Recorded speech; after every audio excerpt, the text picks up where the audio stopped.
Individuals listening to us on the radio are often doing things that are intimate. They're in showers, they're in bathrooms, they're in their cars alone.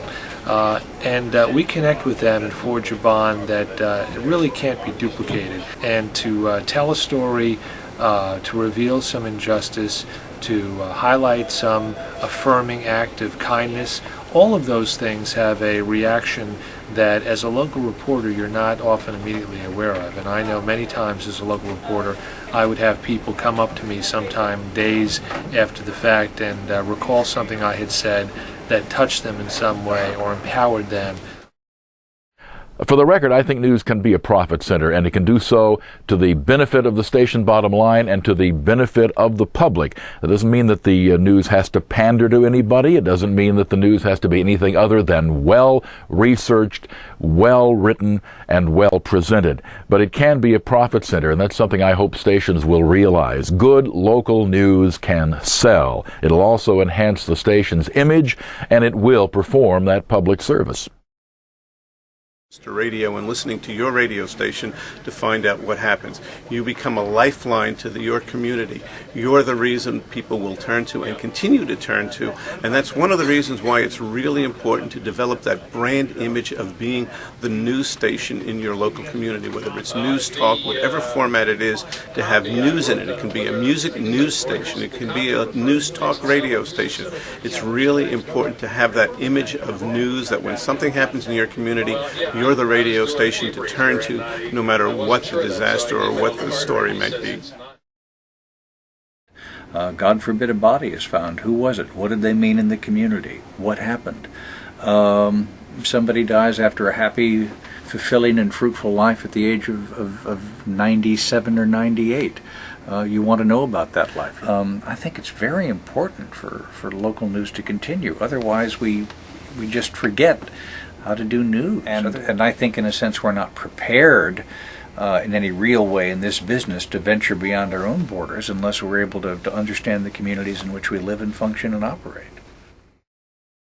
And this is late at night on a Sunday night, and the local emergency officials tried to contact their local broadcasters, and there was nobody there to answer the phone. And the emergency broadcast system broke down, and as a result, people didn't know what to do. They heard the siren go off in town. They turned on the radio as they're told to do, and there was no information there for them to know what was happening, to know the danger that was coming towards them and what they needed to do about it. There needs to be people manning these local stations. There needs to be a commitment to the community so that that doesn't happen again when emergencies arise or even when good things happen in a community. And I get a lot of my material locally. I live in Miami, and if we don't have local news coverage, then I, as a humor columnist, would have to go get a real job, and we don't want to have that happen. So.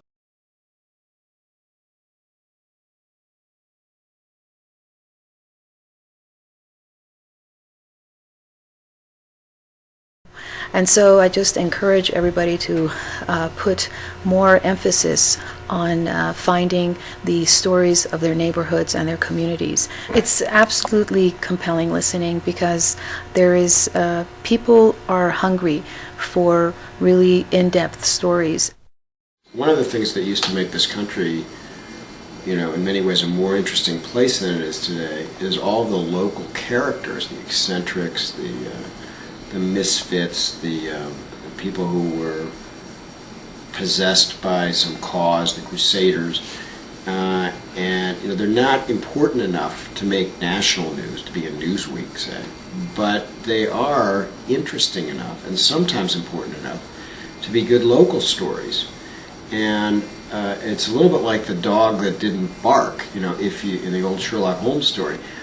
We don't really know what we're missing with a lot of these stories because they're not getting done.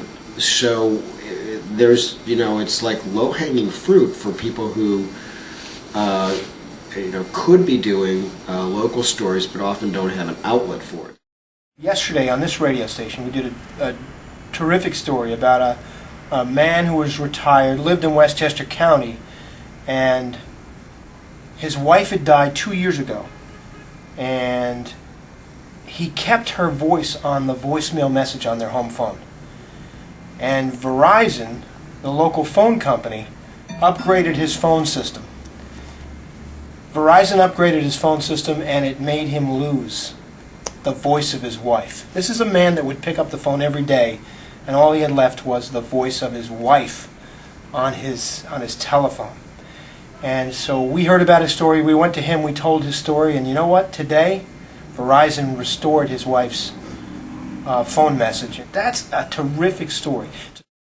That in the national media, often the top of the pecking order is the White House correspondent, which is objectively about the worst job there is in journalism. You sit around in a holding pen and wait to be given your handouts, whereas the most exciting jobs are ones when you're out reporting.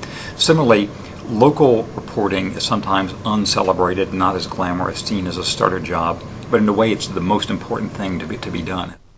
Local news is the franchise.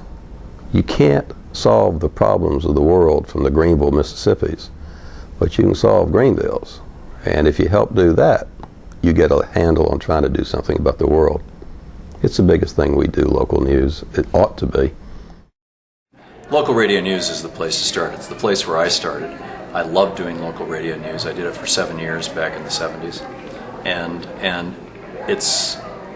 it's where you connect with your community. It's where you connect with your listeners. It's where you connect with radio. It's where you learn your craft. I was in the newsroom at this radio station in Lansing, and two guys wearing black suits and shiny black shoes and skinny ties showed up, and one was a CIA agent, or an FBI agent rather, and the other was with the Internal Revenue Service.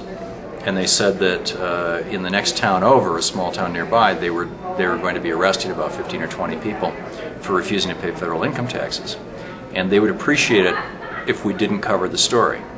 And before they asked us this, they asked to see our driver's licenses. They wrote down